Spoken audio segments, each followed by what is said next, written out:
Par quel terme désigne-t-on le plus souvent les animaux? Définitivement domestiques ou sauvages. Et le rhinocéros fait assurément partie de la deuxième catégorie. Quant à l'Homo sapiens, lui, domestique ou sauvage? S'il avait été domestiqué, par qui donc l'aurait-il été? Par contre, si on le considère sauvage, il est intéressant de se demander ce qu'il en a gardé. Hé, qu'est-ce que vous faites? On regarde le rhinocéros.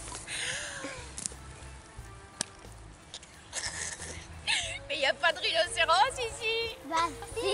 Et là, ça vit dans la savane! Bah non. Ah bon? Bah si, il y en a. Si, il y en a. En France, il y en a. Tiens. Ah bon? À quoi peut bien servir la corne du rhinocéros? Alors, ça surprend toujours qu'on appelle ça un rhinocéros parce que tout le monde pense aux gros mammifères d'Afrique. Et c'est vrai qu'il y a un scarabée qui, de profil, a vraiment une corne, céros, rhino, sur le nez, une énorme corne. Et c'est que les garçons.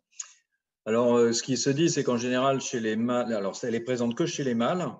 Et quand il y a un attribut comme ça chez un mâle, en général, ça permet soit des combats, soit une meilleure attractivité pour les femelles. Donc, ça leur permet de se battre et peut-être que les femelles choisissent la plus grande corne, comme c'est le cas chez bien d'autres animaux. Plus c'est grand, gros, plus c'est attractif.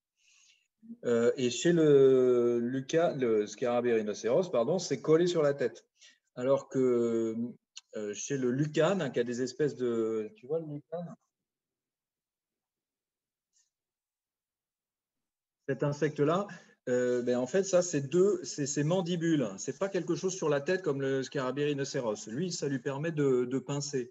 Alors que sur le scarabée rhinocéros, c'est un attribut comme ça. Et pourquoi je pense à lui? Parce qu'avec le rhinocéros, le lucane et le rhinocéros sont d'ailleurs plutôt forestiers et sont un peu emblématiques, sont très gros. Ça fait partie des plus gros coléoptères d'Europe. Ils sont assez gros et ils peuvent vivre. Le rhinocéros, c'est 2 à 4 ans environ sous terre et après, il devient adulte et ne vit que quelques semaines ou quelques mois max. Et le lucane, ça peut être de 3 à 6 ans. Et ils vivent dans du bois pourri. La larve, qui est une espèce de ver blanc avec des petites pattes brunes à l'avant, vit dans du bois pourri. Et c'est aussi pour ça qu'on dit laissez les forêts tranquilles, laissez les vieux bois morts. Comme ça, on aura des scarabées rhinocéros et des lucanes cerfs-volants, entre autres.